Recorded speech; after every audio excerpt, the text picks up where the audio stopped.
Gonna turn the recording on. We seem to be a little light tonight so far. Hi, Greg. Good evening. Andy's on, Dean's on.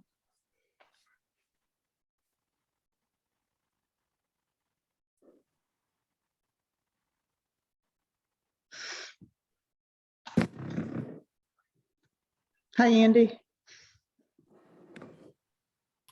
Hey there. How you doing? Is it Thursday again? Yeah, God, I know. Comes the day after Wednesday. I And know. I'm so exhausted after Wednesday that I never sure I can make it to Thursday. I don't know. I don't know how you're doing it, Sarah. Oh, I'm on the edge.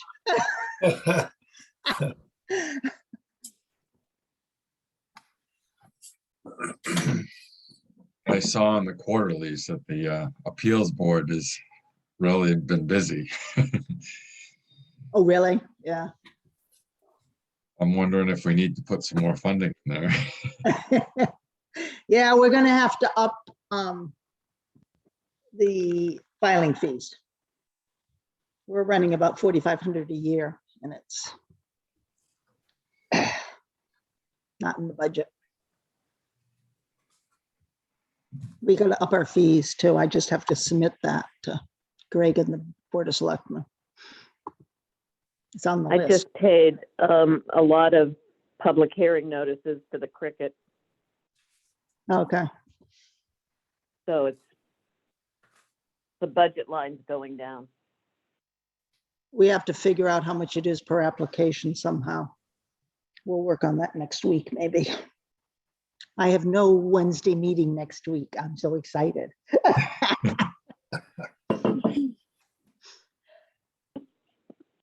It's your week off. Yeah, kind of.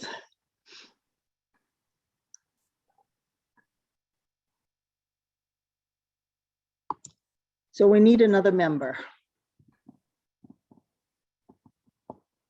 There's Mark.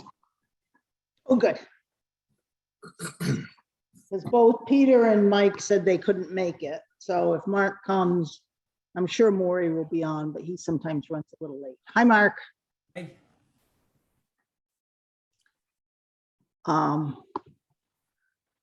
With that, I will call the Finance Committee meeting to order on Thursday, January 27th at 7:03 p.m.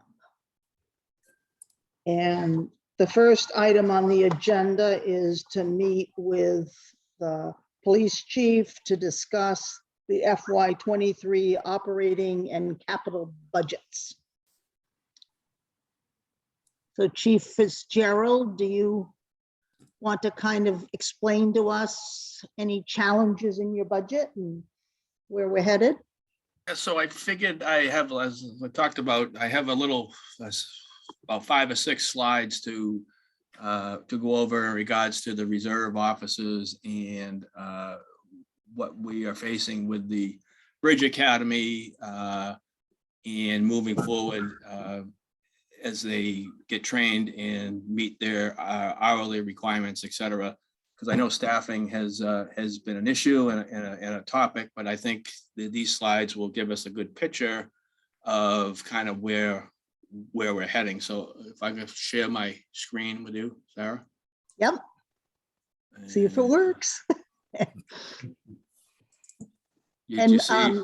Yep, we have it. You- Gail you- Maury has joined us also. So back, let me see. Working. There we go. So back on August 18th of 2021, the Mass Police Training Council voted on and approved the new regulations when it comes down to the use of reserve officers and what their training is going to look like. So just to give you a little background on the MPTC, it's made up of several different organizations, including the Mass Minority Law Enforcement Officers Association, the Mass Police Association, the Massachusetts Association of Women in Law Enforcement, Boston Police, State Police, Mass Chiefs Association, Transit Police, the Attorney General's Office, and the Executive Office of Public Safety, Essex County Sheriffs, and the Hampden County Sheriff's Office, and that's what makes up the MPTC right now. So as of July 1, 2021, all our reserve officers who have attended a MPTC reserve training program were considered certified under the new police reform law that the governor signed into law back in, I think it was December of 2020. So depending on where the officer's last name falls, their certification will expire on certain dates. So if your name falls with A through H, it's July 1 of this year coming up. For falls through I through P, it's July 1 of 23, and Q through Z is pretty much July 1 of 2024. So the Bridge Academy consists of, obviously, like I said, it's formed by the MPTC, and these are the eligibility requirements and a possible exemptions moving forward, but I'll get into that in a minute. So all municipal reserve officers and non-Mass State Police trained state police officers, which who have attended a reserve training program, but let me just go off subject a little bit. So a special state police officer is mostly a campus officer, and some hospitals have these people trained as a special state police officer, and that's where they get their power from to enforce their laws and rules on the college campuses.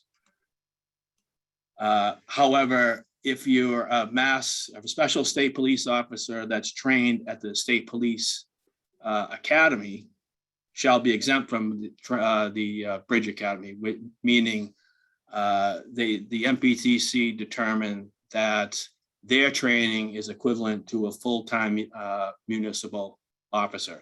And we were luckily, our last full-time hire in July came to us from a campus that she had attended the academy in New Braintree, and so that saved us a few dollars of not sending her to a full-time recruit officer class.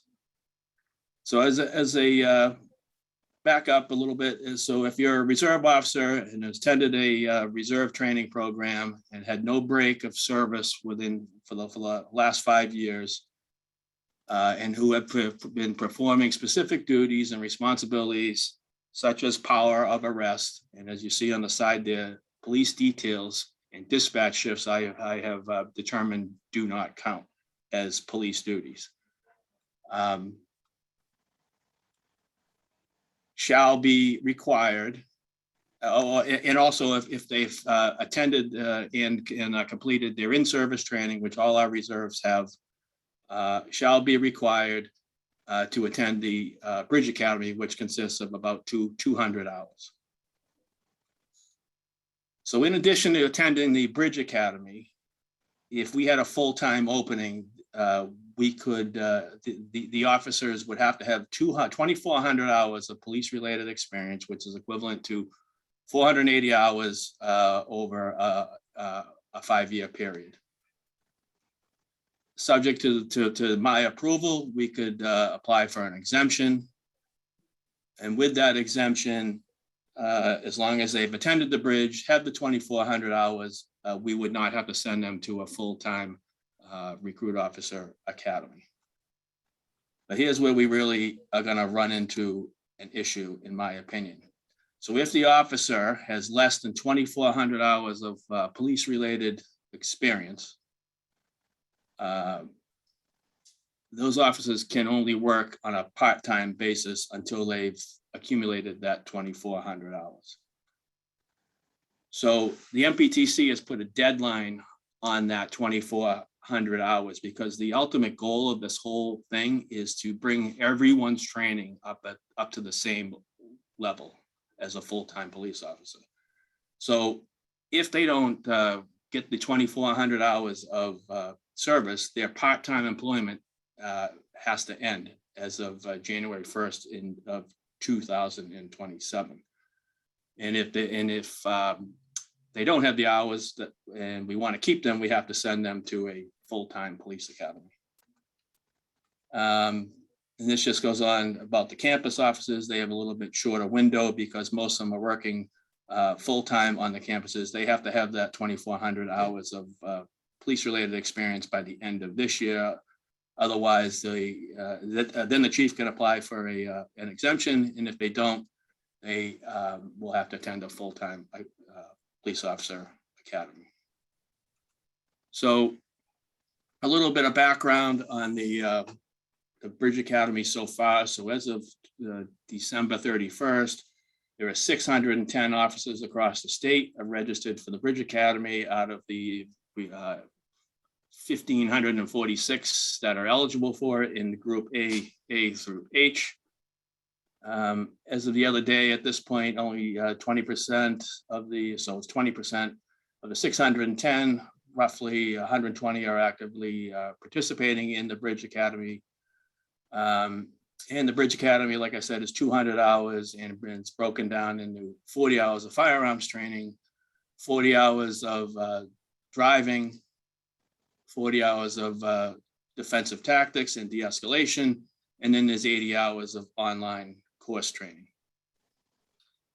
The good thing, the MPTC has pretty much offered it days and nights and weekends to fit people's schedules, and it's been pretty much located regionally, around the state. And again, the cutoff for the A through H group is April 1st of this year. So kind of where we stand here in Manchester is this. So we have one officer that falls in the A through H now and is currently attending the Bridge Academy and is actually almost complete. He just needs to test out. Next year, we'll have 3 reserves that need to attend the Bridge Academy. And then the third year, we'll have 3, maybe 4. One of the officers is deciding on whether he wants to attend because he's getting close to the age where he'll be aged out and wouldn't be able to work anyway. So it's a little bit of breakdown of what it's going to cost. Next year, we've met with the reserves. We've come to the agreement that we would pay for their training when they actually physically have to go someplace. The 80 hours of online training, I'm allowing them to do that while they're working a shift. So a little bit of incentive for them to pick up extra shifts so they can get the 2,400 hours. And the required ammo was one of the biggest costs I see moving forward. It was about $800 per officer, but as I checked the other day, that cost has almost doubled. So that may have to go up in the next few months. So I'm going to stop sharing my screen here. So I guess my overall concern as we move forward are the following things. Currently, we have one non-full-time officer who is a reserve that currently could meet that 2,400-hour requirement. This gentleman's been on for close to 20 years. But he, again, he has a full-time job and as a regional manager with Comcast. We were able to recruit 4 full-time academy trained reserves. One of them has just taken a full-time position in Rockport, so I'm not sure if he's going to stay as a reserve here and work in both places, but I think his full-time obligation is going to be in Rockport. Another one is a retired Mass State trooper. He's got a few years left before he would age out, but he can only work so many hours here because of his pension. The other 2 I know are on civil service lists in larger departments. One of them I know is in Gloucester and probably within the top 5 in the next year of leaving. And my final concern is the officers who have to attend the Bridge Academy and don't get the 2,400 hours by July 1st of 27, we'd obviously end up sending them to a full-time academy if that's what we would decide to do. However, I think that's not it's not the best cost benefit, because it's about $40,000, I estimate, per officer to send them to the 25-week academy to have them only work 1 to 3 shifts a week. Because we just don't have the full-time openings. So, and actually, one other note is, if we did send them to the academy, that would make them more attractive for other agencies, because they'd be full-time academy trained and they could go work in larger agencies or other agencies with full-time openings on pretty much on Manchester's dime. So I think moving forward, we're going to have to decide what our staffing is going to look like. I think the first step, and I think Greg and I have talked about it, is we still have that officer that's out on 111F, and I think Greg can update you guys more on that. But since last year, when we talked about that in this meeting, Lieutenant McCoy and I have called the magistrate's office, who has heard the case. And every single month I hear, yep, it's on the top of the list. It's on the top of the list. The last time I talked to him, which was last month, I was told the magistrate's going to make that a priority. So, and that's just to get that person back in front of the medical board at the retirement to see if he would be eligible for a disability pension. So I think we need to think about filling that one position this year, and then see where we are next fiscal year at the next budget season, and then probably fill one more. If you look at our organizational chart, if we leave the school resource officer in the school pretty much full time, we would need to add 2 more people, and that would give me a sergeant and 3 patrolmen assigned to every shift, and 3 officers working each shift every day, which is similar to what we've been compared to, such as Rockport and Cohasset. And then if we had paid time off, the use of paid time off or a sick call, we drop down the minimum manning, which would be 2 officers on the street, currently what we have now.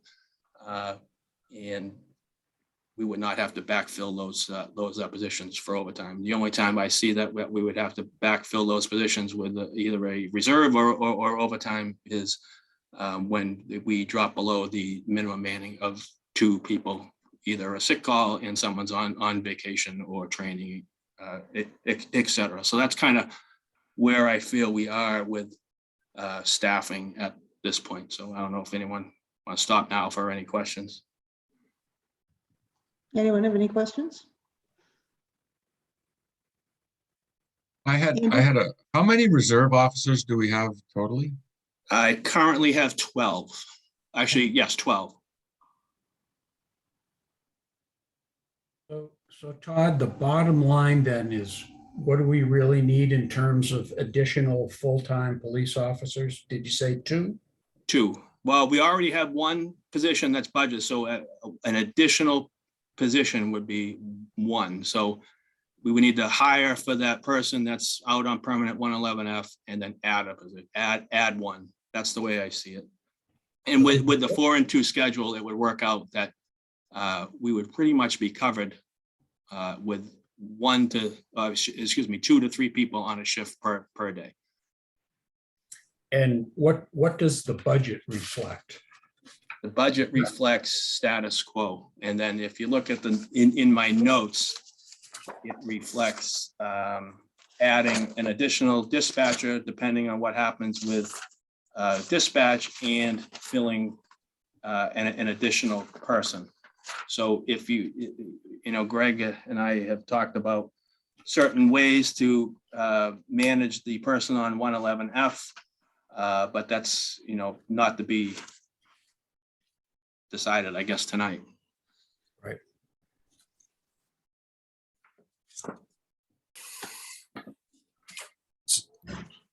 So with that proposed additional person, the the salary line item that would go up, right?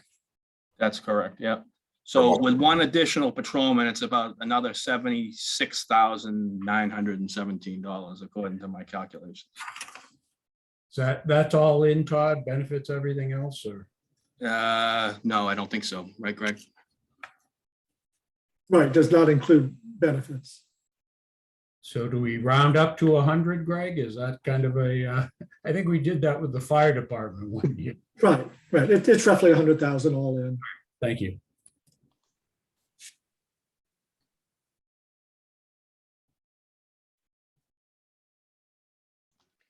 Here, I'm just wondering, if we look at these numbers and think about maybe 7 or 8 people going through this training over the next 3 years at roughly 14 or 15K a person, it looks like it might be about 100,000 if we assume 50% of them move on to other departments, other towns, agencies, whatever. A rough back of the envelope suggests we might be spending about 150,000 to keep a couple of reserve officers over the next 3 years. Does that math sound right? And is it better to just bite this training thing and just keep going with it? Or am I missing something here? Well, I think, in my opinion, the Bridge Academy is a short-term fix, but it's not going to help us long-term once these people, phase out and move on to other agencies.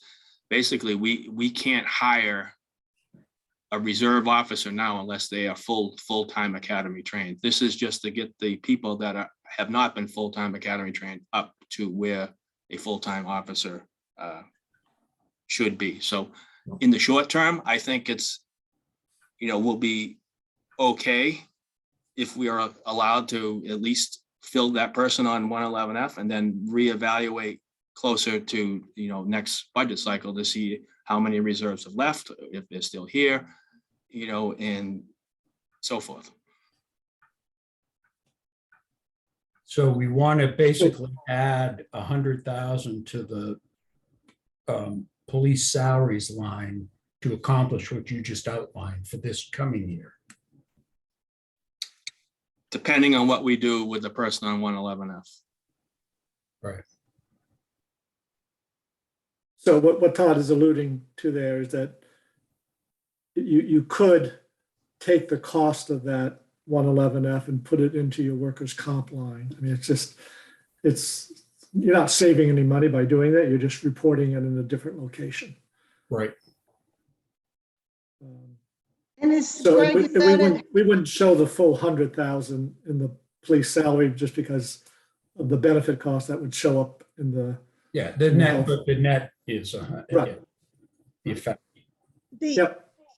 the 111F is not at full pay, is that correct? Correct. Okay. Half or something? 2/3. 2/3, okay.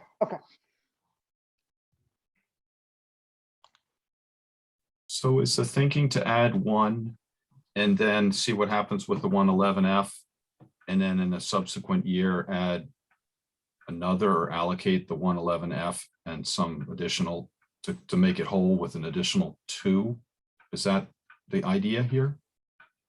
Well, our worst case scenario on the 111F is that we have 3 more years, because then that person becomes eligible. They become vested in the retirement system, and then they become eligible for disability retirement regardless of its cause. So that's our worst case scenario, carrying that extra roughly 60,000. So you could ease into this by moving forward with one additional officer now, and then see where we are in a year. And if we got lucky, we could limp by and get that second full-time person when the 111F is completely off the books, and therefore the incremental cost would not be nearly as high.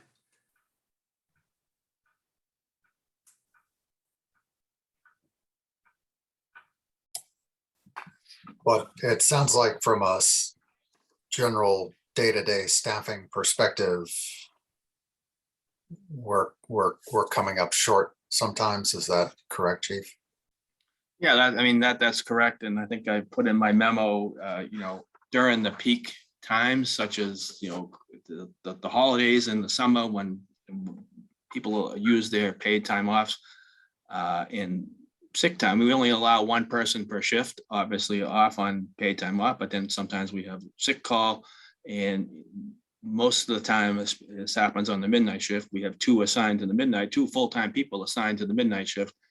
And if someone's out sick and on vacation, then that automatically has to go to overtime because by contract, we have to have a full-time bargaining unit member on duty at all times. So, and then we would either hire one full-time and a reserve, but most of the time it's come down to forced overtime. And in the first few months of the fiscal year, we had over 110 forced overtime shifts. And, that doesn't help with morale. It doesn't help with, the officer burnout factor. So my ultimate goal would be to have 3 on a shift at a time. And then if someone's out and calls in sick, we don't backfill. So we would never have to be a rare occasion. We would have to backfill. But if we got this one extra person next year, we only had one shift that would be short. Gotcha. In kind of in that scenario. Yep. And Greg, overall, do we have flexibility to be able to accommodate this for the current budget? Well, it depends what else, happens. Yeah, So, sure. But at this moment, Hard choices. As an isolated standalone case, yes, we can work the numbers to accommodate this. I'm mindful of a couple of other departments that are coming in for requests as well. So we're going to have to do some juggling and deciding. It does seem to me that the police department's being put at a disadvantage by this new law, and that, we need to do something to. Yeah, clearly over time. Overtime, yeah. We have to adjust. And I think the chief has put together a pretty plausible phased-in approach to adapt to the new environment we have. Oh, and if your part-time people are increasingly moving to having to be trained as though they were full-time, and you risk losing them, it's just a replay of the call firefighter problem, right? Correct. Pretty much. It is. Who wants to stay and be a part-time when they get a call from Rockport or whomever? So it sounds like we need full-time, at least one for now, and subject to what happens with the 111, perhaps two. Yeah, on the plus side, we should be able to save on some of that training and overtime costs. Sure, yeah, so the net, but I mean, practically, you need the full-time Yes. people. Yeah, absolutely. get an officer, Or can we get an officer with a water treatment plant certification? a firefighter certification. Yeah, well, that's been discussed. The fire thing's been discussed. Yeah. I would love to have dual. That would take a big ass building with dual people. You Yeah. run the whole show, Todd. Lucky you. How are other small towns dealing with this? And I'm thinking of like our neighbor Essex, but I'm sure there are others in our camp that aren't quite as economically advantaged. How do they do it? So Essex is in the same exact boat. Chief Francis and I talk about this daily, pretty much, because we have to deal with certifications, and we have to deal with hiring these people and make sure that they are eligible with the new post requirements.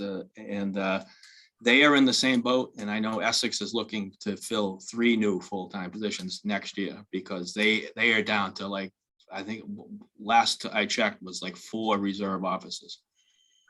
And Rockport, I mean, it's a staffing issue all across the Commonwealth. Rockport's down 5 full-time police officers. I know one of my full-time dispatchers who's a reserve officer, it just took a reserve officer job in Rockport.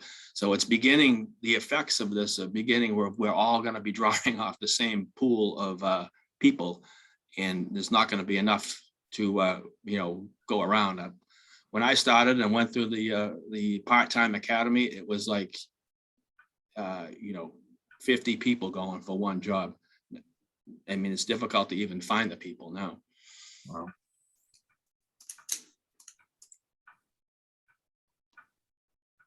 So what's the consensus of the board? I would support the request, consideration of it, unless we find that there's some sort of a roadblock to it as we go forward. Okay. I agree. Maureen? Yeah, I would agree as well. I'm also very, I'm listening to Greg saying he's got other things coming down the line. And I think at the end of the day, we want to look at the whole picture. But what we've heard right now, it seems like a smart idea to do this. Dean? I agree that we need the personnel. I would like to look at how the 6 officers on Harbor Patrol take away from the budget before we start hiring more people, because that seems like something that's more of a Coast Guard thing. But ultimately, I see the shortage of people, and I think full-time is the way to go. I was also concerned that the training budget of 10,000 seemed low, given all the training that we're going to have coming up as well.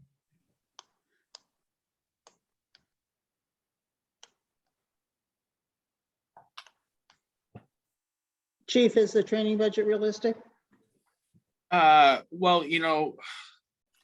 we use this training budget mostly on the police side of things. On the 911 side and the dispatcher side, we had the support and incentive and the training grant that we draw from. I did increase, I put in a request to increase it to, another $12,000. And I'm not sure where that stands at this point, but I think for now, it's adequate, depending on how we proceed with the hiring of the new full-time officer. So obviously, we'd have to send that person to the academy. We would pay for the training expenses out of the training item, but salary would come out of salaries. But as Oh, I of see. now, Okay, I think it's okay. so those are just training expenses. then? Correct. Yep. Okay, I see. So if we agree that we're going to hire a full-time officer, can't you just call the gentleman that just defected to Rockport and say, it's time for you to come back, dude? I know, All right? trained and ready to go. Well, unfortunately, we, with the new post requiremts, we have to establish the certain protocols we got to follow. And we just had a test the other day on Monday for all the reserve officers. So part of the training and the hiring, you have to have a written test, but we haven't got any guidance of what that test is going to be like from the post people. So we had this company, Hanrahan Consulting, who does a lot of police training and testing. They came in and the reserve officers paid their own money for the test, so it didn't cost us anything. So we're waiting to get that ranking coming up soon. So I guess where the person falls on the list, if they're full-time academy trained, if they're number 1, well, that's great. But if they don't, then we'd have to send them to the academy. Okay. Chief, can you just comment? I know it feels like over the last couple of years, and I think it's also with fire as well, we seem to be going through a lot of training hoops and hurdles, but then we hear about people kind of moving on. And I don't know if there's any solution to this, if it's a problem or not, but any thoughts on this? Because I feel like it's been going on for a couple of years now, at least. Well, I think before, you know, people would come here, be full-time academy trained, and, you know, for some of the newer people, as you know, Manchester is not a lot happening at all times. So a lot of people have left for either higher pay or more opportunity or more things to do. I don't know if anyone knows, but back in 1995, I tried to transfer to Danvers just because I wanted more action. And looking, as I got older, looking back on it now, staying here was probably my best option, being from town, living here. But now I think we've accomplished the education incentive in the last contract. I think that's a key thing for keeping people here, and we are kind of competitive with pay. So I don't see that being an issue anymore.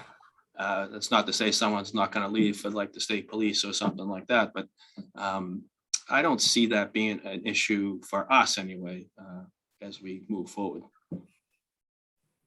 Great, thanks. What type of turnover do you have on the full-time officers? Well, we had, I can think of 5 or 6 people that have left, and most of the people that have left had left for larger departments and more opportunity. Okay. And that's probably over the last 8 or 9 years, 10 years. Okay.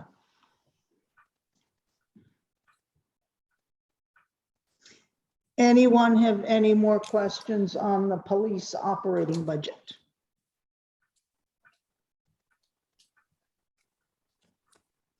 How was the sick leave due to the pandemic? Did you have trouble with more people being out, or everyone stayed pretty healthy through?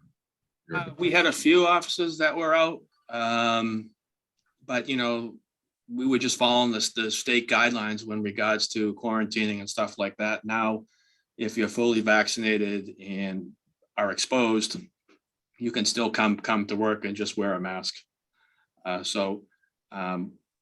In the beginning, we had a few that were out, but overall, I thought we were in pretty good shape. So that wouldn't have put any short-term pressure on this shortage and extra overtime. No.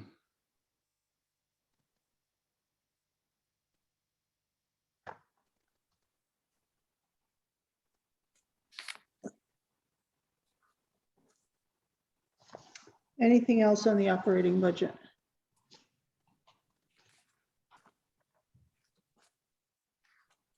Should we move to capital?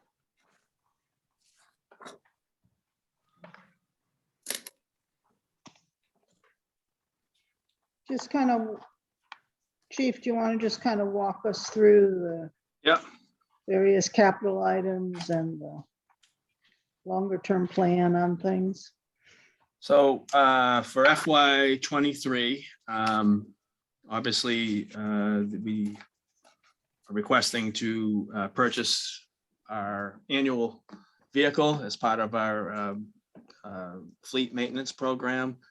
And this year will be, actually November is the last lease payment for the motorcycle. So we'll own that at that point.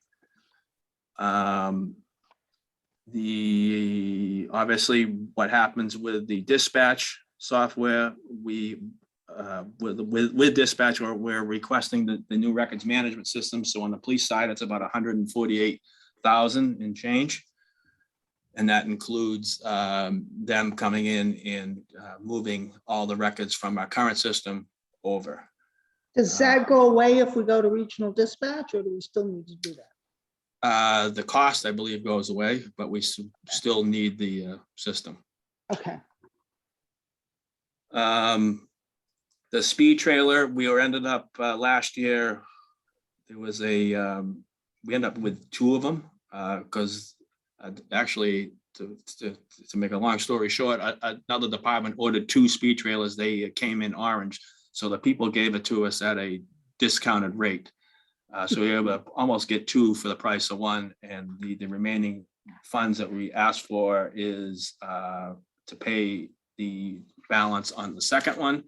And they've been pretty good. We've had them out all over town in these trailers. They also record speed data as well.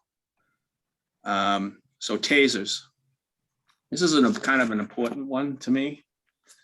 Currently, our electronics weapons tasers, in short, we have 3 of them, and they're on a rotating basis. So we have 1 spare, and the 2 officers on the street, on each shift, they swap them at the beginning of each shift. So what I'm asking for is, over a course of 5 years, if I can find my notes here.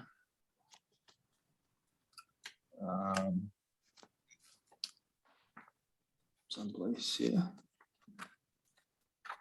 It is a program offered by the taser company that will allow us to purchase 1 taser that'll be assigned to every full-time officer. And that price is, I think, I still haven't found my notes here. Looks like 12,600 a year. Yeah, 12,600 a year, and that gives us all the training cartridges that we would need for our annual recertification, which is twice a year. So my thought is, officers on details or the school resource officer in the school, and officers doing other sort of things like on the boat or whatever, have a different level of force, and could ultimately result in, deadly force being used prior to going through the progression to the taser. Looking back over the years, because we're accredited, we have to report this stuff twice a year. There has to be a use of force report done every single time we have a use of force incident, and we've only had 1 taser deployment since we've owned them since 2017. So just asking to have 1 taser assigned to every full-time person. But again, my biggest concern is the level of force that would be needed, or everyone should have the same level of force every single time they're working. And the last one is the P25 upgrade, which is part of our radio project, our infrastructure project, and it's basically making our system digital. It's licensing for our current, our new repeaters. All our equipment that we purchased is ready to go digital. We just need the licensing for the repeaters, so that's what that is. That's a one-time fee for next year.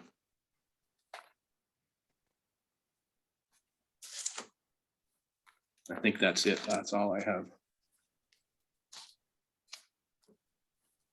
Any questions on the capital?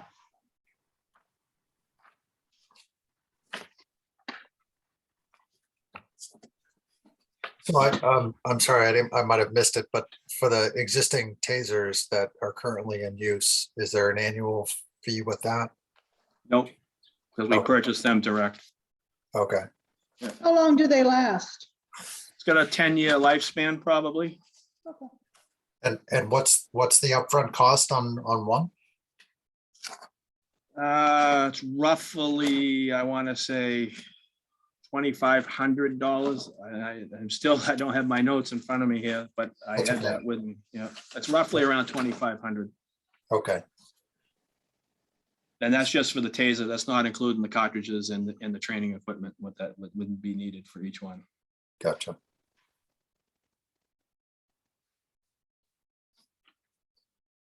But as you can see, it's broken down over 5 years. So are they purchased over 5 years, or are you purchasing them up front and paying for them over 5 years? They're purchased over 5 years. Okay, And during the 5 years, each year, you'll get the training equipment to go along with it. And then after that, we would have to purchase it, you know, on a case-by-case basis or a training day basis.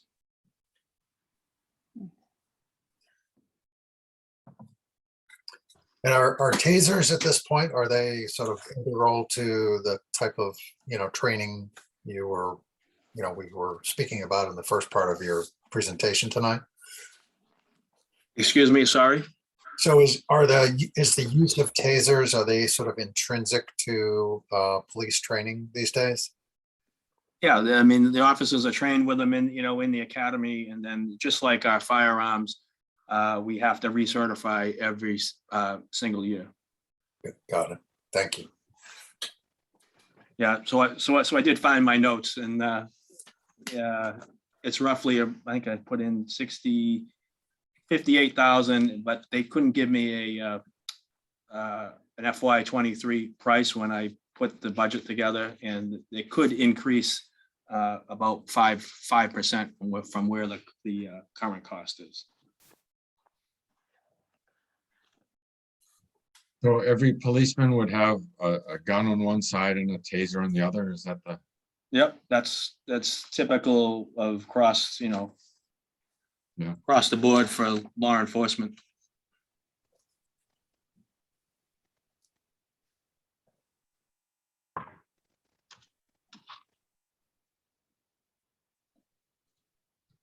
And as we talked about with DPW before, prior meeting, so all the facilities related things are sort of off of the police budget at this point.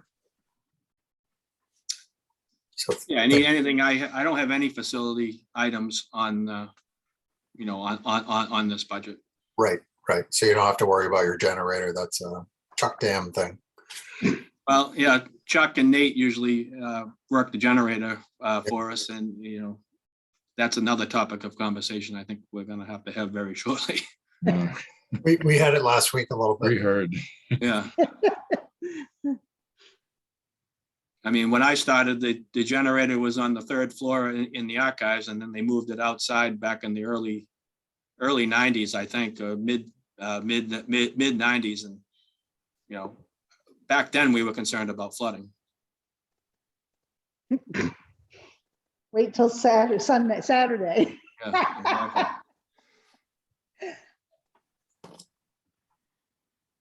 Any other questions of the police chief regarding his budget or capital? I have just a question, probably more for you, Greg, just about insurance, town insurance, and are we doing everything in public safety that kind of balances insurance costs, liability, all that stuff? You feel good about that? Yeah, so front and center is being certified. That's one of the first things that the insurance carriers will look for, is are you a certified force or not? So that's a big check mark to be able to check off, or box to check off. Mhm. And then the ongoing training and again, following through on the various policies that are in place. So those, we're doing well there. Good, okay. I just am trying to follow up on Andy's point and find the page in the budget that, now aggregates those facilities, maintenance and custodian and all that. Does anybody have, I just am interested to see, is there something in there for the police station, or is it aggregated in the town hall? Andy and I were, as the board knows, went for a facilities tour. That police station, every square inch of that place is being used. And I think needs some support of some sort. So, but I can look it up later. I just hope it's, It's under DPW. Yeah, do you have a page number by chance? Well, the one I have from Andrea is 104. Good, all right. I don't know if you have the same printout, but, No, my 104 is a graphic, so. right, that's what I have. And then the next page. Oh, next is- page, Yeah. fair enough, yeah, so. Yeah. Yeah, there is no designated police, it's town hall building management, so. But we don't have anything called out specifically in the police station. Got it.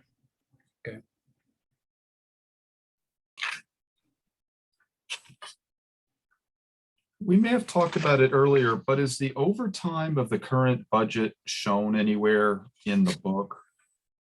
Or I'm also looking at our quarterlies and it's not obvious to me where it is. Maybe it's just lumped into salaries as one total. It is, yes. Huh.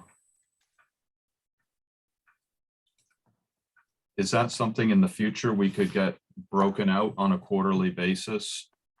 Because it is one of those things that accumulates through the year, and then we end up with a, we're dealing with like reserve fund transfers and things to try to do it at the end. If we could see it on the year, it would be helpful. Well, and as you pointed out, Maury, if we go the route of an additional officer or even two, we should be recognizing the significant savings in that, which should be a line item. Yeah, exactly. Is that correct, Chief, that if we add a person in 2023, we could decrease the overtime budget?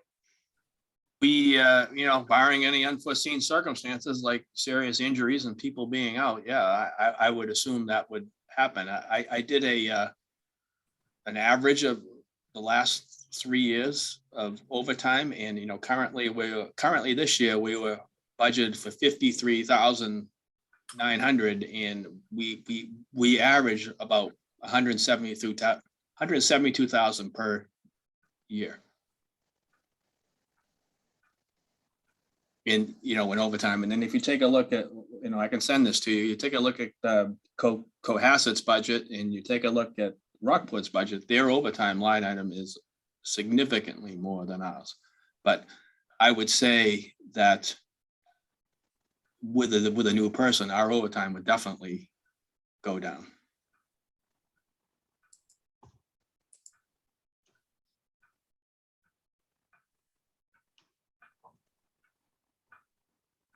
But you're already under budgeting the overtime in your budget. Correct. By 2/3 or so. Mhm. And then at the end of the year, like we did last year, we took some of the salary money for the dispatchers to offset the reserve fund transfer. So out of the training and support and incentive grant, which is the money that we're given to us by the state. And then we got to remember that the school, which I know goes into the general fund, but the school pays the entire bill for the SRO. So at the end of the school year, we calculate how much time and money we've paid her for her services at the school, and we send the school a bill and they send the town a check. That's a good point. That's not reflected on the net basis in your budget. Right. Does the school also compensate for benefits of that SRO? No, I don't believe so. Well, yeah, it's a blended rate that they pay. But it's not the full year because the SRO doesn't work during the summer for Yeah. the school. So So it's September to June, and we calculate on the day she's in the school.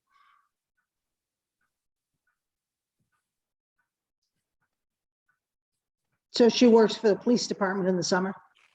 Yep. Okay. I hear that's worked out really well. I mean, Yeah, it's been a good thing. Yeah. So she's done a fantastic job, and she's made a lot of done a lot of networking, made a lot of relationships. And, you know, a couple of years ago, last summer before, we did or she put on a summer series. And pretty much she saw the entire 8th grade at the beach that day, because she'll go down and hang out with them down at the beach. And then they were all at, that night, Captain Dusty's gave us a bunch of gift certificates, and she had, I think pretty much she had the entire 8th grade class waiting for her at the ice cream store at 6 o'clock. So it's actually worked out really well. It's good stuff. Yeah. It's a good story.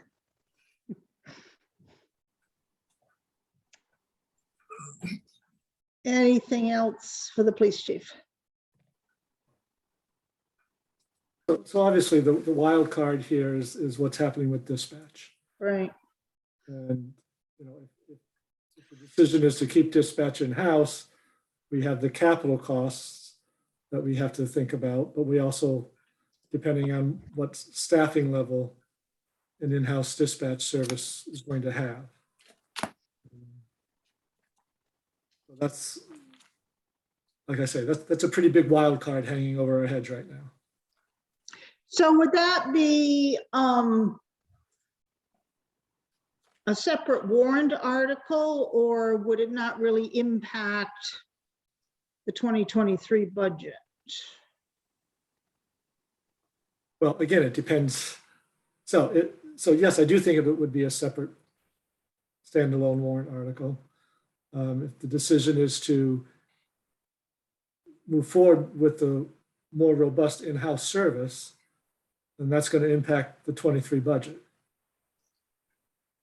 Why does it have to all of a sudden impact this budget? Why does it have to occur this year? It doesn't have to, Okay. but I think it seems like the sentiment seems to be we need to either shift or bolster. But we wouldn't be shifting till 2024, right? I mean, if we decide to towards do the it end now. Yeah, towards the end of 23. If Okay. we were to shift, it would be towards the end of 23. Okay. Well, and the point is, given that, what do we do for 2023? Is there adequate money in here to dispatch during the year that we know we're not going to be regional, even if we vote to be regional, as Sarah points out, you got a year where you got to maintain. So the budget before you is a status quo. It doesn't change the in-house dispatching. It doesn't improve it, but it assumes the status quo. Got it. Thank you. So the real decision is next year, or? Well, so again, my assumption is that there will be a separate article. You know, Okay. Plan A or Plan A is, you know, boost in-house, and Plan B is go to regional. Which one do you want? And there'll be a dollar amount associated with each plan. But that dollar amount, from my perspective, is in addition to this status quo budget. Right. It's the going forward solution, and this FY23 is the maintain the current status quo to get us to that point. Yes. Right. Okay. So Greg, how would that happen at the town meeting? Would we essentially vote on a standard budget for, you know, operating 5 capital, and then a warrant article would come up, and depending on which way the voters went, we'd then take the last article and increase the budget appropriately, or leave it where it is? Or we'd be voting a budget and then doing something at the very end, correct? Well, it's just like standalone articles all the time can add to the budget. Yep. So that's what this would do. So let's say the decision, you know, Article 8 is to A, go to a more robust in-house, or B, go regional, and the voters decide to go in-house, and that would add 150,000 to capital, and it would add, depending on the staffing model chosen, you know, you could add another 300,000. Okay. FY 23 though, or 24? Well, again, depending on how quickly you want to ramp up. Right. So, that's, I think that's part of the debate, right? Yeah. I think so. How soon do you want to get there? And the warrant article would reflect, I guess, Mark, which year it was applied to, Yeah, I guess. or be amended on the floor to which Right, year it gets worked to. right. Yeesh. You and Andrea could be busy, Greg. Yeah. Get that calculator flying on the spot.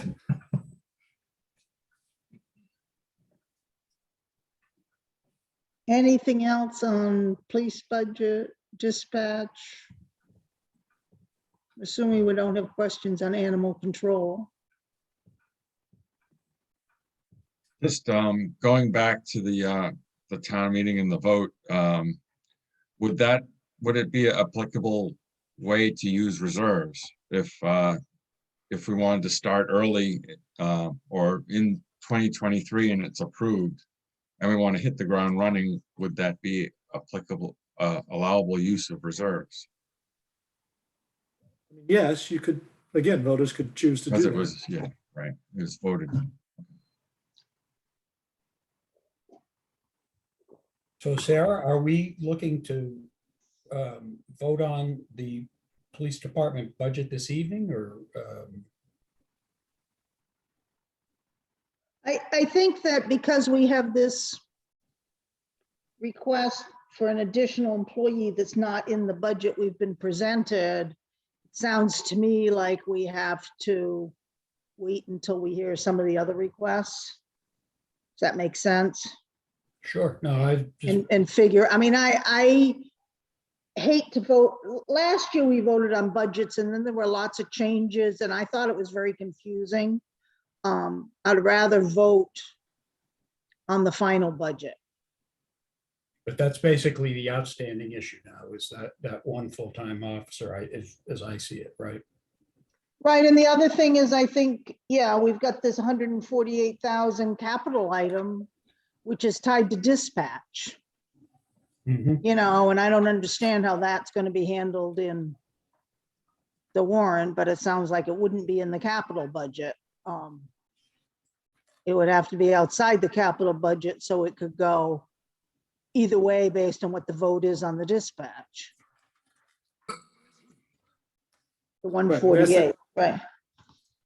Yeah, in essence, it would be an addition to the Article 5, which is your standard capital. And then you'd have a separate article, and if it was voted in, that would be in addition to that Article 5. Okay. Sounds like a mess. Yep. Maybe I'll be ill so I don't have to speak to it.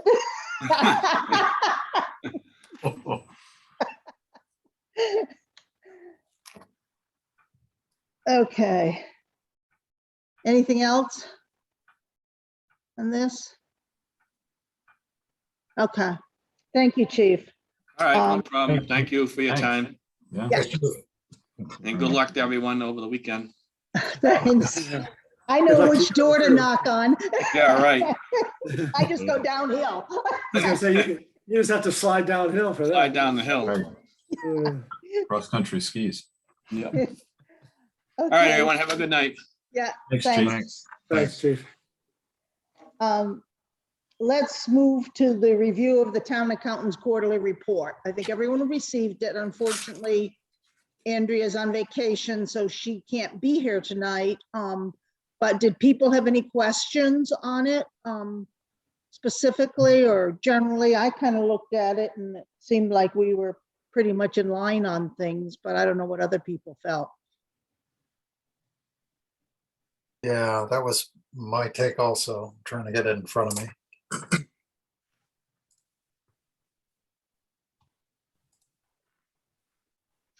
So this is halfway through the budget year, this report, Mhm. in case people were confused. Yeah, the motor vehicle excise tax looked like it was lagging a bit. I don't know if that's typical. Yeah, that's typical. The big influx comes in another month or so. The big billing goes out in the winter here. I see. Okay. Yeah, February, I think we pay in March or something. Yes, yeah, so yeah, it's typical that has a slow start and then gets a big hit in the third quarter. Makes sense. It looks like recreation had picked up. Yeah, there was a clerk, the anomaly in the town clerk. Like it seemed like we were spending faster than normal. Trying to look it up now. I had a note.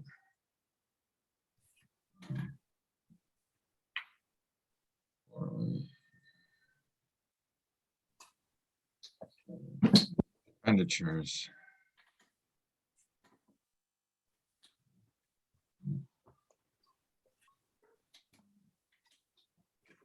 There were a couple of special elections. So that's what was causing, okay. Right, and the cost of the fall town meeting, we definitely spent more than anticipated because of trying to accommodate the 2 rooms and the audio, video, et cetera. So we definitely spent more on that than originally anticipated. Will she be able to finish the year without, with enough money, or is that gonna be an issue coming down the road? It's going to be tight. But it won't be big dollars. I mean, you're talking, maybe you're talking Right. under 10,000.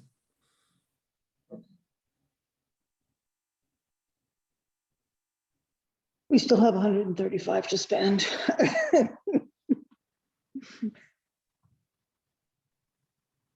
Anything else on the quarterly? I mean, do people feel this quarterly report is helpful the way it's presented? Very, Good. Yes. this Yep. is good.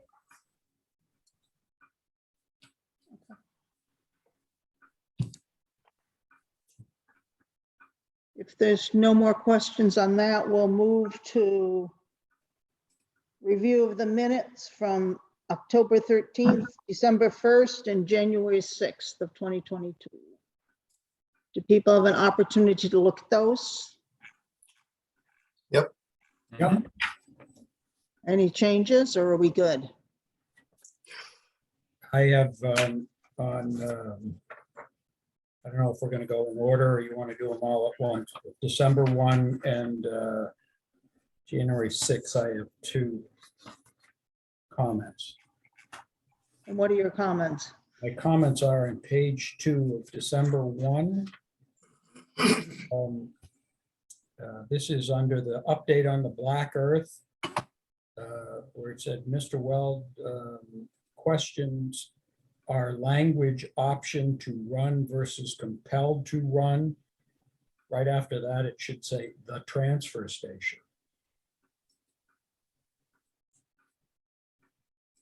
Okay,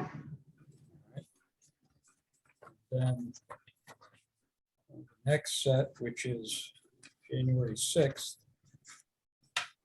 on page 3. And again, back on the Black Earth thing,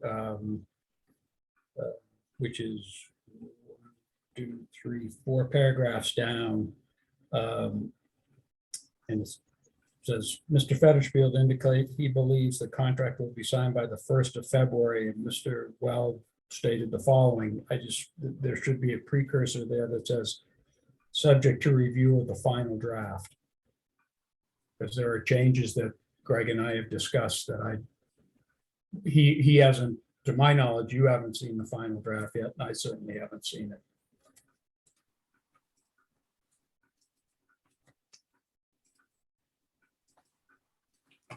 Gail, are you good with those changes? I am always good with Mark's changes. Okay. So he doesn't need to send you anything. Nope, I've got them here and I will input them. Okay. Anyone have anything else on the minutes? I had a comment on the December 1st.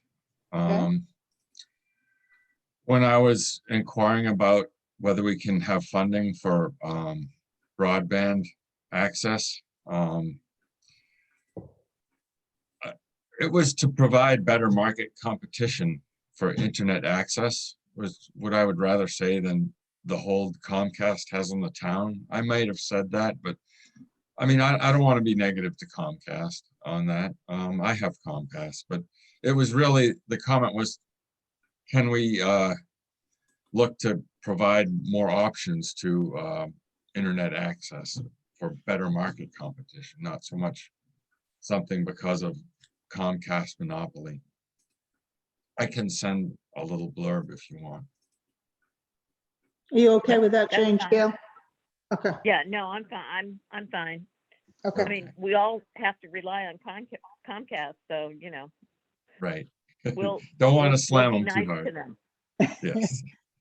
Just Um, send it along. Thanks, Dean. Okay. Thank you. Anything else? My only comment, Sarah, is that we've been working on some of these budgets like DPW and police. It's easy to say, harder to do, but it'd be great to get the minutes for these meetings because I think we're going to be piling up mid-February trying to vote on a number of things and trying to recall what we said about or what we learned about police and DPW. And so I have my notebook and it's filling up. So Gail, where do we stand on keeping current with the weekly minutes? We're two behind, and I'll catch up on those two. So you'll have the school and you'll have DPW next week, and then we'll get current. I fractured 4 ribs over the holidays, so I've been kind of at a 50% operation here. Slowed me Okay. down a little. Whoa. Yeah, ouch. Well, maybe it will snow on Saturday and you'll have power, so you'll have nothing else to do. Thanks, Sarah. It's gonna snow on Saturday. I don't know whether she'll have power, but it's gonna snow. So do I have a motion to approve the amended minutes, the minutes as amended for October 13th, 2021, December 1st, 2021, and January 6th, 2022? Or So I'll moved. make that motion. Second, Just Okay. a point of order, Sarah. Yeah. So I was only at the meetings for October 13th and January 6th. So I can't vote on the other ones. Okay, But we still have 4 So you out. can't vote on 12-1. I got it. okay. So I'll take a roll call I'll- vote, and when I get to you, Andy, you can vote for the ones you want to vote on and abstain from the other one. Okay, Dean, Approved. Andy, approved for January 6th and October 13th. Not necessarily in that order, and abstain for and abstain for the other. Mark, Yes, Amori, yes for all. and Sarah votes yes. Did I miss anybody? No, okay. My problem is your pictures move as you speak.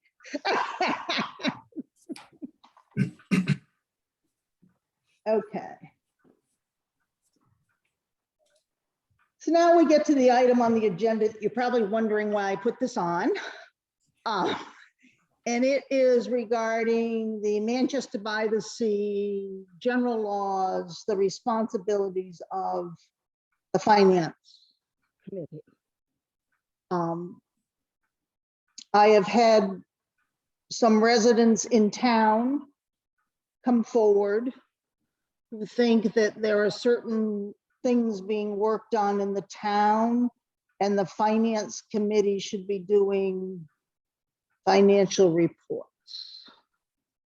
And because this article requires us to make a recommendation to town, I think the biggest thing that's circulating is the planning board recodification with respect to, and I don't know exactly what's in it, but I'm hearing that maybe there's ADUs by right in every district. And there's concern about the multi-housing, multiple housing within a half a mile of the train station, but I don't think that will actually be on this year's town warrant. And my question is how do we deal with this type of thing? And what do we want to do about it? Other than close our eyes. And I think, you know, there were issues raised about DPW site. I think that more than just making a recommendation at town meeting, people seem to be looking for a little more substance behind our recommendation. I don't know how we want to address it. Around our recommendations specific to those things that you just listed. Well, anything in the warrant that is a financial issue. You know, generally we vote to say, yes, we recommend, or no, we don't. Yeah. If it's a controversial issue, then the chair tries to speak to it at town meeting. I think there are sense from a small number of people in town, it's not a majority, looking for maybe something in writing from us as to why we're recommending something. So Sarah, what if our budget season is pretty defined and pretty packed. What if we Yep. crunch through it as we normally do into about mid-February? And then, you know, usually we have the auditors in and we have a few other things toward the end of our budget season. Maybe at that point, enough things have percolated up, say with planning board or Concom or dog officer or whatever, that warrants us trying to meet with those folks or learn a little more about a particular issue. And then we can think about it through the financial lens prior to writing up our report to the town and the town report for the meeting. I mean, it's kicking the can down the road till the latter part of our budget season, but if something's got legs and will stick, it will hold its own till that period. Okay. I don't know what others think. That's just a suggestion. So I think just that's a a good suggestion. Greg? Well, just, so Moya, were you saying you want it in the finance committee's report? Or, I would say treat it issue by issue. So, you know, I think sometimes things come up and then eventually they sort of slip away. But if something comes up and seems to be persistent, rather than alter our schedule through the budget season, we pick it up in mid-February. And so, for example, if the planning board really has an issue that people are talking about, maybe we try to meet with the planning board and say, we don't want to adjust, we don't want to do your job, but we want to understand what you're thinking about for the warrant and how we look at it through the lens of the finances of the town. And then if something needs to be prepared by us for the town meeting, we can do it in writing, or for the town warrant, or for the our annual report. That's more what I was thinking, Greg, not. right, so I was just looking at timing. So we have to get to the printer by, you know, that second week of March. Yep. So that's a hard stop if we're going to make it in the annual report, but you obviously You can could do have a a handout too. supplement.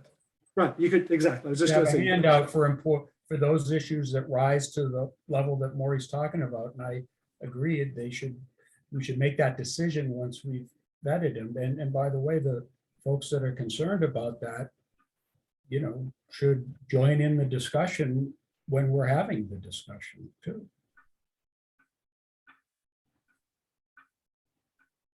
Yeah, no, a handout is another way to go. Absolutely. That gives us the most flexibility regarding timing. Right. I suppose we could also put something in the Cricut in addition to the handout, so people see it in advance. Oh, publisher I see is online, so hopefully she agrees.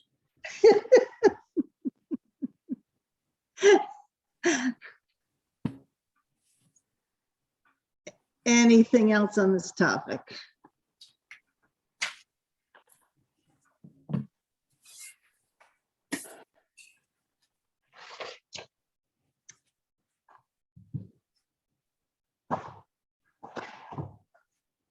Our next meeting is February 3rd.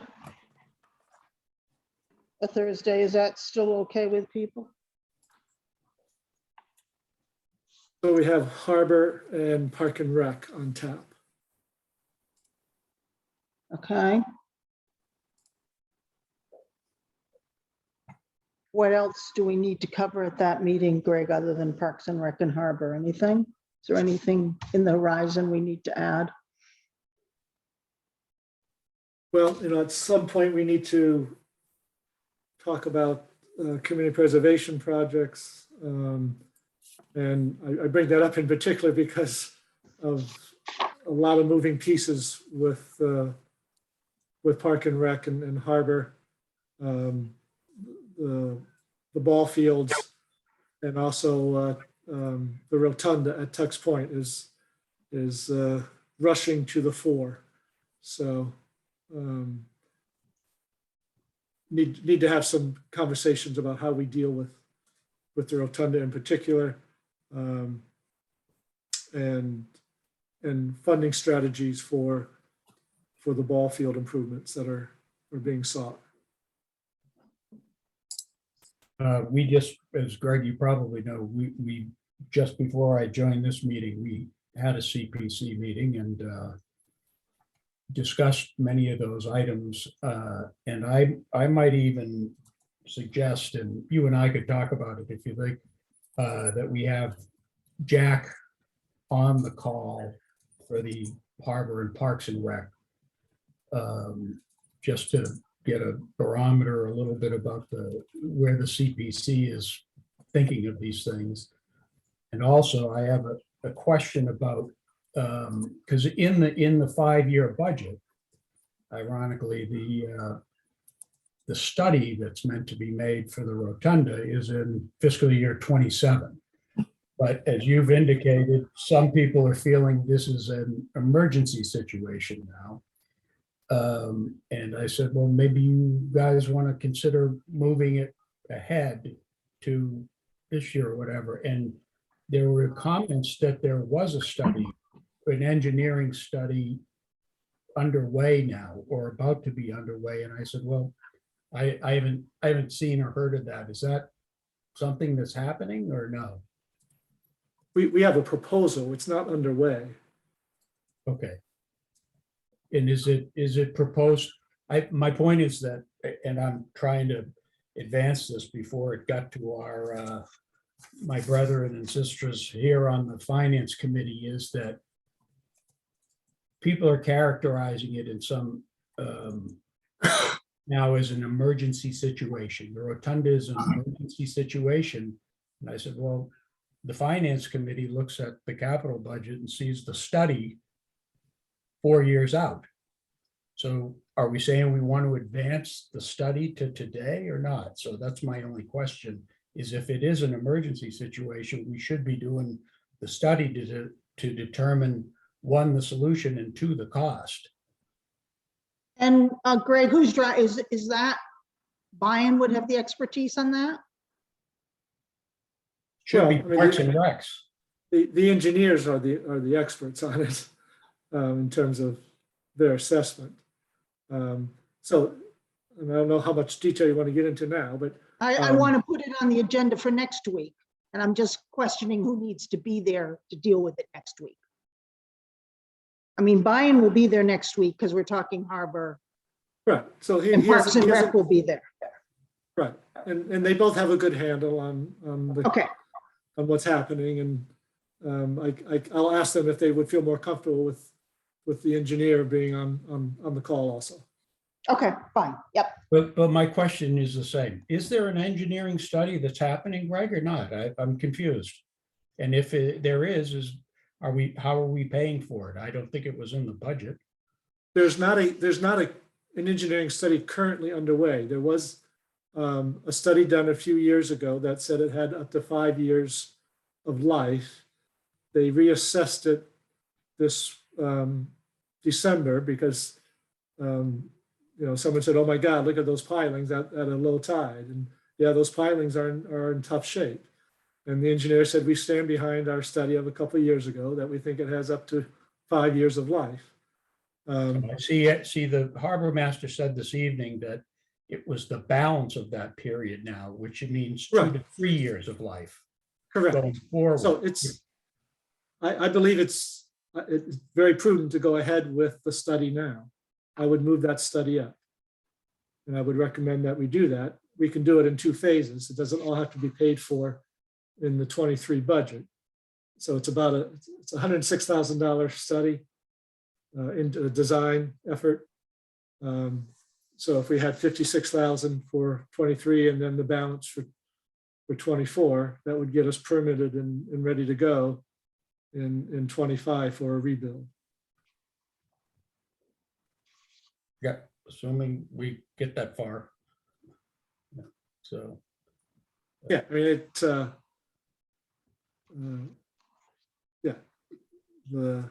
all of our waterfront facilities are at risk every storm.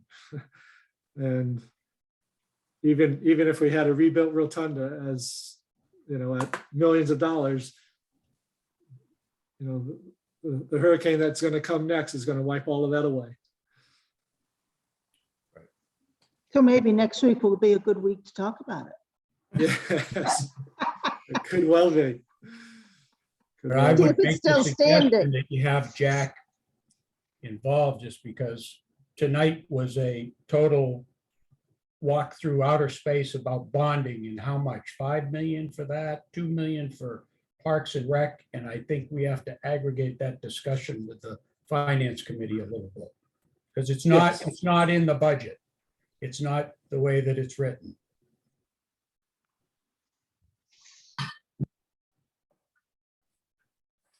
Right, and we have to talk about the whole bonding concept and whether that's contrary to our whole fiscal plan regarding incurring debt, right? Right, so yeah, that gets into whether or not you want to use community preservation surcharge monies, the bond, and do you want to raise the surcharge as an alternative to debt exclusion? Well, you're still raising taxes, Right, it's the only advantage is you do get you get a higher state match, so. It's what is it now? Like, is it above 25% now? It was 60% for those at 3%, they got a Oh, 60%. okay, We're up over 40 though now. okay. Right. Yeah, they're trying to reinvigorate the support that the state gives to that. It was good for a while and then it dropped back. Correct, Yeah. correct.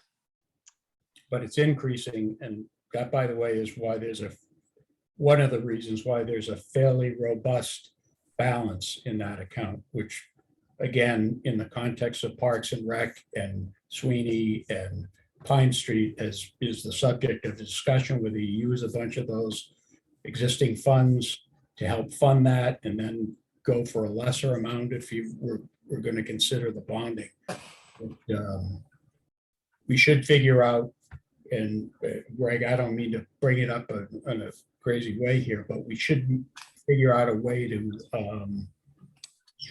the best strategy for who gets involved when, because this committee obviously is a pretty substantial look-see at both the rotunda and the playing fields and the couple other things. So, Right, and I've asked, Cheryl Marshall's going to be here next week, and I've asked her to give us information on the long-term plan and what their thoughts are on the various town properties.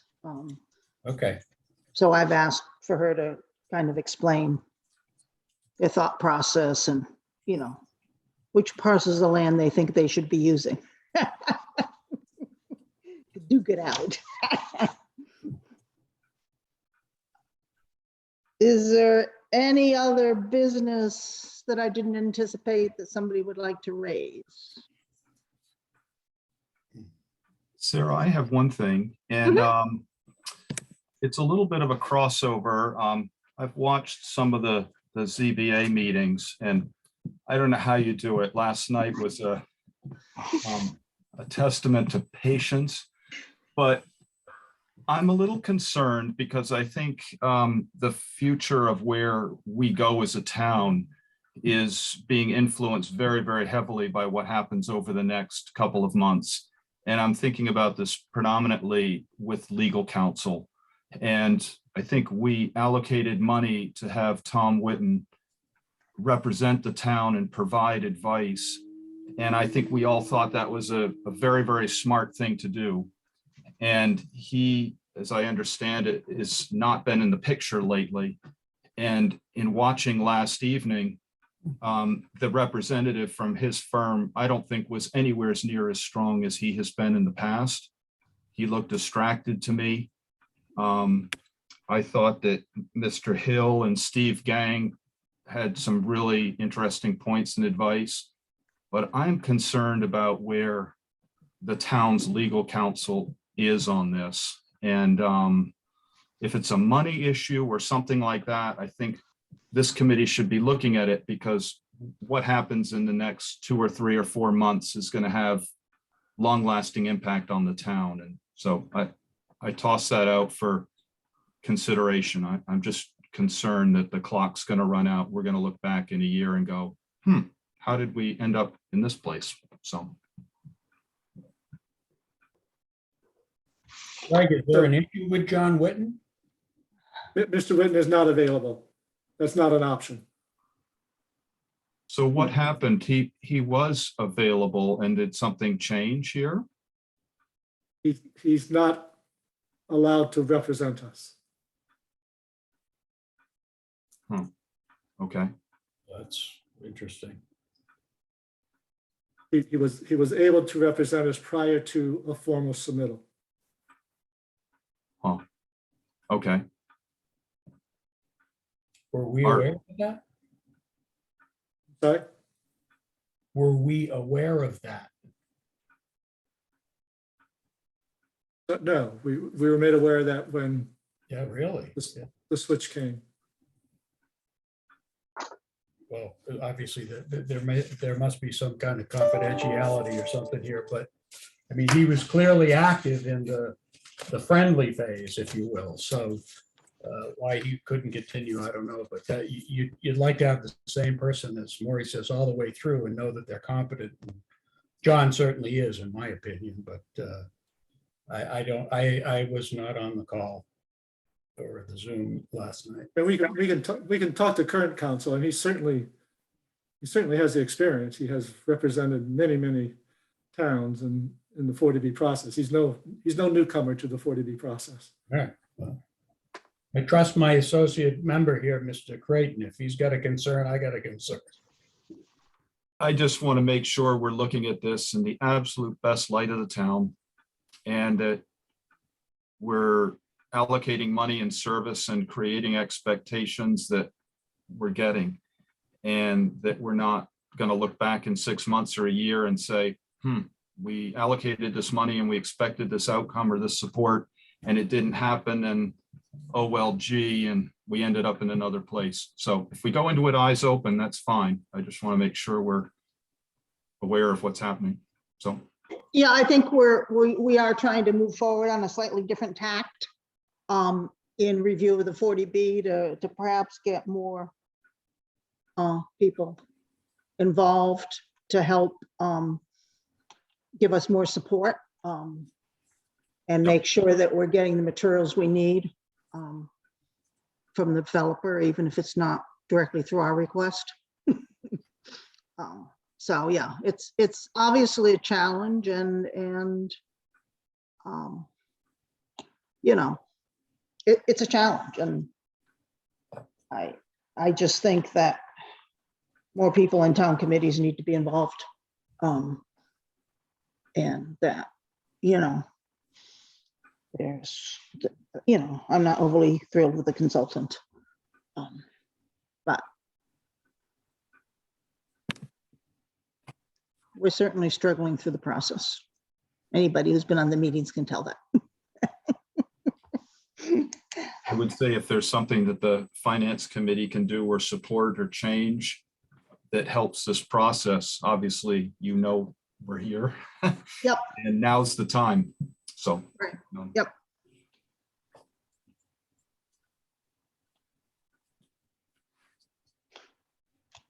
Anything else? Just a quick update on school. Oh, yeah, I They saw are- that. They are, Essex is pushing hard. They would like to see their apportionment go up be limited to 3.5%. So with the apportionment formula and the way that it's working, that would mean that their overall budget would become much closer to 3%. So that they would need to find an additional, I think it was maybe 300,000, give or take, to trim from their original budget proposal that overall was 3.5, but because of the apportionment calculations and the change in enrollment percentages was resulting in a 4.9 hike for Essex. And so if they trim another 300,000 off, then Essex share would be 3.5, and our share would be, I think it was 2.6, I believe, as a percentage increase, whereas we're currently showing it at 3.5. So I know that they're working on that. We've got a collaborative meeting tomorrow, and then the school committee, I think, are aiming to vote on their budget at their next meeting on Tuesday.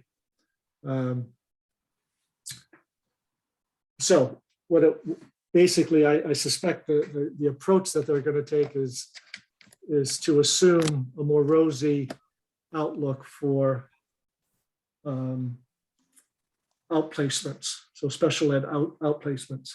So if they assume a rosier projection on that, they can say, all right, our budget is balanced. But if that materializes, if those placements materialize, which I think they feel that they probably will, then they will have to dip even further into the reserves, and it's digging a hole. It's digging a deeper hole that's going to get harder to dig out going forward. It's a one-time fix maybe for next year, but it's certainly kicking the can down the road, and it's not solving the financial challenges that we're facing in the school budget. It doesn't seem to be a solution, though. I mean, if Essex is saying they can't spend more than X, they're not going to want an override, are they? Right, that's therein lies the rub. Yeah. It doesn't take much movement in the enrollment for the needle to shift, from one town to the other. It wasn't too long ago that we were in the same situation. Right. Right, absolutely. It ebbs and flows. I mean, right now it's more that, not that they're growing so much faster, it's that our school population is declining faster relative to Essex population. It's not that they're growing faster, it's just that we're declining faster. Yeah. But that can change. That can change very quickly. Well, I wonder if some of it is outsourcing of people going out of town because of the way the schools handled the COVID. They went private, maybe they'll come back, I don't know. Yeah, they reviewed those stats. Those statistics they've been pretty consistent. Okay. The percent, it's a little bit higher, but not Mhm. materially higher. It's pretty consistent with what it's been. Okay. I mean, just on broad numbers, if you look over the last probably 8 to 10 years, the enrollment in the entire system has dropped about 20%. Right. So it's a trend. And for the school, it's a tough one because you have the relatively smaller town contributor bringing their percentage increase back to 3.5. And of course, it carries us down, and it means an even bigger leveraging downward for them because of the size of this. So the word override is coming up more and more. And the question is how and when. But Greg's absolutely right. We're just kicking the can down the road on this and have to face it at some point.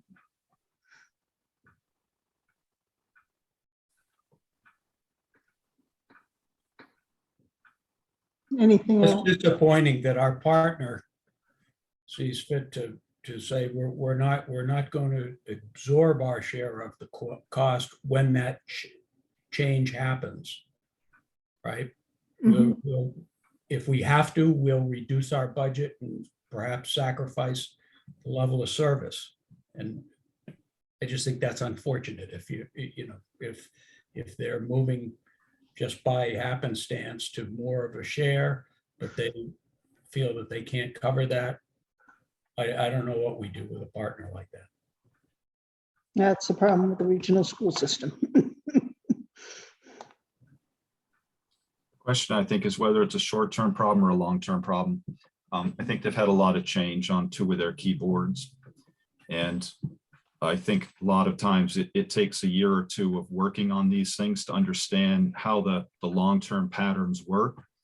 The question is the group coming up to speed, or is the group in there and won't come up to speed or have a different direction? So I don't know if it's a short-term issue or it's a long-term, it's here to stay issue. So we'll see.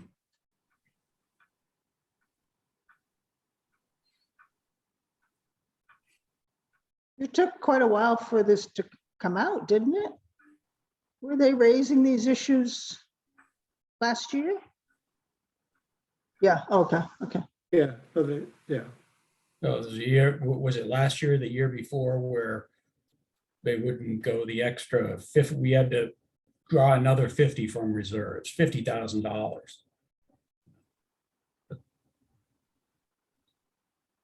But I thought they were They got some creating, structural issues. right, I thought they were creating a school reserve fund. They ain't spending it this year, apparently.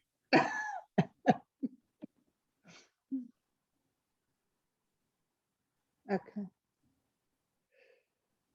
Anything else?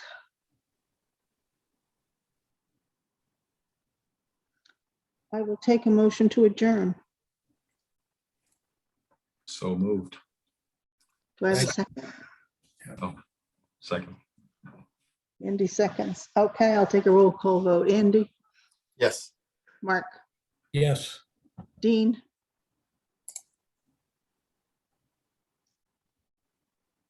you're on mute, Dean. Yes. Sorry. Lori, Yes. Sarah votes yes. Thanks, everyone.